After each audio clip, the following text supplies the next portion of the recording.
Hello très cher investpreneur, ici Julien Maningo, j'espère que tu vas bien. Je te retrouve aujourd'hui sur une nouvelle vidéo pour discuter de l'art de la négociation pour faire des investissements immobiliers. Avant ça, je t'invite à t'abonner à cette chaîne, à regarder ce qui se passe sur Instagram en cherchant Julien Maningo. Tu trouveras sur cette chaîne et sur Instagram de nombreuses pépites immobilières pour t'aider à passer à l'action rapidement et sereinement sur tes investissements immobiliers pour avancer sur ton chemin vers l'indépendance financière. Je t'invite aussi à regarder en description, tu vas trouver pas mal de PDF qui vont t'aider à passer à l'action pour avoir les bonnes techniques pour rechercher, pour savoir quoi chercher, où chercher, comment estimer les travaux. Tout ça, c'est gratuit. Télécharge-le, tu peux en profiter. C'est des années d'expérience qui te sont données. Du coup, on est là aujourd'hui pour parler de stratégie de négociation. Et en fait, ça m'a mis un peu la puce à l'oreille là pour te faire cette vidéo parce que du coup, je te le donne en avant-première, mais on est en train de vendre cette maison dans laquelle je fais du coup ces vidéos, notre résidence principale, parce qu'aussi c'est une opération d'achat-revente. On a acheté une ferme, on a fait des travaux, maintenant on la revend. Et donc du coup, on a reçu un acquéreur. J'ai mis l'annonce en fait sur le Bon Coin et j'ai eu 2-3 appels de personnes intéressées et 4 ou 5 agences qui démarchent. Et une agence qui arrive et me dit j'ai un acquéreur, il faut que je vienne. Et on a le mandat, il était même pas en place et tout. Donc l'agence, elle arrive, elle fait la visite, j'explique le truc et puis elle revient.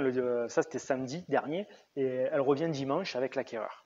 Du coup, c'était un indépendant, donc l'agent, il travaille un peu comme il veut. Et je comprends qu'elle avait de l'expérience, elle comprend le truc, ce qu'on a fait, le projet, l'idée, etc.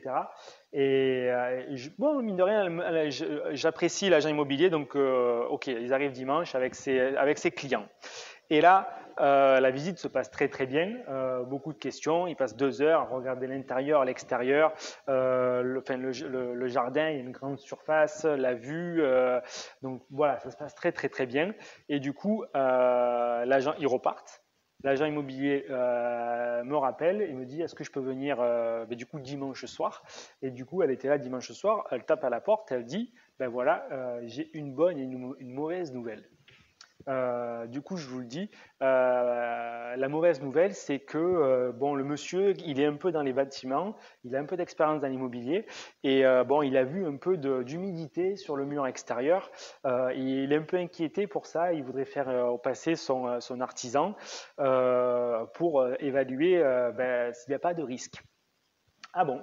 Alors bon, on sait très bien que c'est des murs en briques en terre crue, donc il faut que ça respire, c'est un enduit à la chaux, donc il n'y a aucun souci technique sur le truc. Et ensuite, du coup, ça c'était la mauvaise nouvelle. Et après, elle me dit, j'ai quand même une bonne nouvelle parce que j'ai une offre. Voilà, j'ai une offre. Bon, alors pour vous donner les chiffres, la maison elle est à 460 000 euros, sachant qu'on fait déjà une belle plus-value dessus. Et on a une offre à 380 000 euros, donc censément vraiment plus basse que l'offre. Et là, quand même, ça me fait tilt, quoi, parce que des particuliers qui négocient aussi fortement, bon, on est à côté de Toulouse et tout, donc c'est pas trop d'usage de négocier 10, 20, 30 000, mais là, ils négocient une grosse partie. Et en plus, il me parle de l'aspect technique et elle se grille un peu l'agent immobilier, elle me dit, il est dans le bâtiment, dans l'immobilier. Ah bon? Et donc, du coup, évidemment, on a refusé l'offre. Mais en parlant, je découvre en fait que ce monsieur, son métier, il est marchand de biens. Et vous savez ce qu'il est en train de faire? Il est en train d'appliquer simplement ces techniques de négociation. Et les techniques de négociation, une qui est infaillible, c'est de trouver des caractéristiques dans le bien que vous voulez acheter, techniques qui peuvent faire peur, et dire au vendeur, là, il y a de l'humidité. Là, on a un problème de ventilation. Là, le plancher, il a l'air de s'affaisser. Et là, vous faites peur en fait au vendeur. Et si le vendeur n'est pas au courant techniquement de la réalité de son bien, il va déjà être en position un peu plus de faiblesse par rapport à son prix, parce qu'il n'avait pas forcément pensé aux éléments que vous mentionnez. Et là, c'est typiquement la technique qu'il est en train de faire. Je sais parfaitement qu'il n'y a aucun souci d'humidité, à part le mur est effectivement au nord, donc c'est normal que ce soit plus humide. Sur ces anciennes maisons, il n'y a pas de fondation, c'est normal, on est proche du sol aussi, mais la chaux, ça permet de respirer, etc. Donc il n'y a aucun souci technique, sauf que je vois très bien qu'il appuie là où potentiellement d'autres acquéreurs pourraient céder. Et donc, ce qui amène la justification pour faire une offre très basse. Et donc, de ce côté-là, en termes de négociation, ce que nous, en tant qu'investisseurs, on doit faire, c'est exactement la même chose. C'est-à-dire trouver des verrues, trouver des problèmes au bien. On ne va pas les critiquer. On ne va pas dire « Ah là, ça, c'est pas bon ». Par contre, il faut poser des questions. Vous posez des questions aux vendeurs en disant « Ah, vous avez vu que vous avez de l'humidité là? Ah, vous avez vu que le plancher s'affaisse un petit peu là? Et est-ce que les combles, quelqu'un est passé? Est-ce que quelqu'un est passé sur la toiture? » Vous posez des questions. Il ne faut pas critiquer, il faut poser des questions dont vous avez la réponse. Vous savez que potentiellement il y a des choses à faire. Mais le simple fait de poser les questions sur des aspects techniques négatifs vont changer un peu la perspective et la position du vendeur. Premièrement. Deuxièmement, l'élément qui suit, c'est basé sur ces éléments de travaux, puisqu'il va falloir reprendre les potentiels problèmes. Il faut justifier qu'il y a un coût à ramener le bien en l'état et que vendu tel quel, il n'est pas justifiable au prix.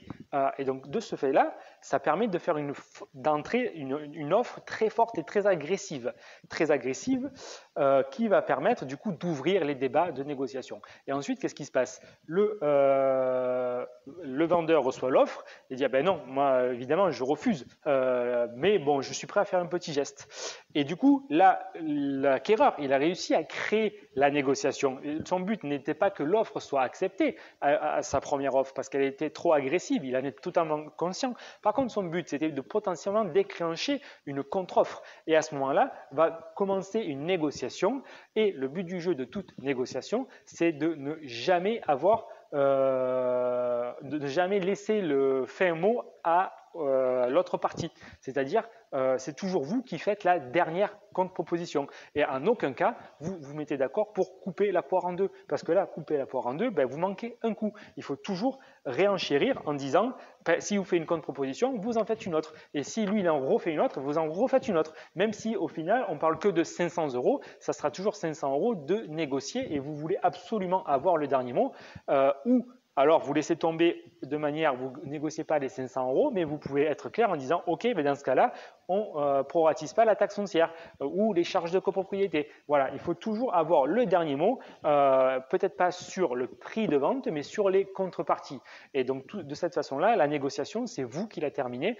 Et tant que lui, il renchérit sur quelque chose, ça permet de remettre un petit coup et d'aller chercher un petit peu plus. Parce que dites-vous bien que si la négociation a été entamée, c'est-à-dire qu'il est intéressé et qu'il veut vendre. Pour l'anecdote, moi dans mon cas, j'ai mis fin court à la négociation, je n'ai même pas fait de contre-offre parce que je sais très bien que mon bien peut être très intéressant pour un marchand de biens parce que il y a une grange sur le terrain qui peut être constructible. Donc, le marchand de biens, sa meilleure opération, c'est sa résidence principale. Il veut acheter ici, refaire construire des appartements sur la grange, potentiellement revendre la totalité. Chose que je ne fais pas parce que du coup, vous n'avez pas emprunté la somme pour faire les travaux sur la grange. Mais c'est certainement sa stratégie. Et donc, du coup, pour ne pas rentrer dans son jeu, je ne fais pas de contre-proposition, j'attends qu'il revienne. Vous voyez, c'est que de la psychologie. Voilà ce que je voulais vous dire aujourd'hui. Pensez vraiment à toujours négocier, on a toujours le dernier mot et on va grappiller les quelques euros qui peuvent ou ce qui peut être grappillé autour de façon à avoir le meilleur achat sous les meilleures conditions. Et si ça vous intéresse de faire une négociation ensemble sur votre future acquisition immobilière ou qu'on fasse un accompagnement de A à Z pour vous aider à investir de la manière la plus rentable, la plus sereine et la plus rapide que ce soit, il y a aussi en description de cette vidéo un lien qui vous permet de prendre rendez-vous téléphonique de manière gratuitement. Je vous donnerai les bases et les billes pour faire le meilleur investissement possible et la meilleure stratégie la plus rentable aujourd'hui, et celle qui vous permettra de faire le maximum de cash flow avec le minimum d'acquisition. Et donc tout ça, c'est donné, c'est gratuit. Et si vous voulez en savoir plus, on peut avancer ensemble et maximiser du coup vos efforts de recherche, etc. en travaillant au quotidien avec un projet d'accompagnement. Du coup, n'hésitez pas à prendre ce rendez-vous, n'hésitez pas à commenter cette vidéo, n'hésitez pas à vous abonner, à regarder sur Instagram. Et moi, je vous dis à très bientôt au téléphone ou lors de la prochaine vidéo. Bye bye, ciao.